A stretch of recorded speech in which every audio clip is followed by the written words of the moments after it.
Quand on parle de navigation, on vous cite toujours les Européens. Mais bien avant eux, les Swahili régnaient déjà sur l'océan Indien. Avec leurs dhows, des bateaux à voile triangulaire ultra efficaces, ils utilisaient pour se déplacer un phénomène naturel puissant, les vents de mousson. Ces vents soufflent dans une direction en été et dans une autre en hiver. De novembre à mars, ils poussent les bateaux vers l'Inde et l'Arabie.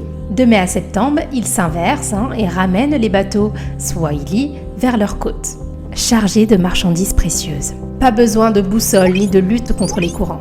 Ils savaient exactement quand partir et quand revenir. Kilwa, Mombasa, Zanzibar, ces cités étaient tellement prospères qu'un grand voyageur marocain du XIVe siècle, Ibn Battuta, disait que Kilwa était l'une des plus belles villes qu'il ait vues.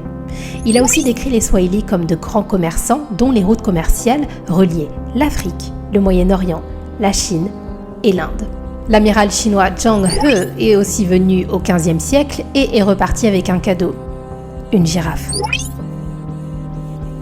Mais quand les Portugais sont arrivés, ils n'ont pas admiré cette puissance maritime.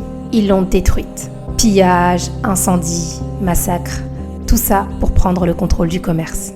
Aujourd'hui, on glorifie les explorateurs européens, mais on oublie que les Swahili avaient déjà construit un vaste réseau maritime intercontinental des siècles avant eux.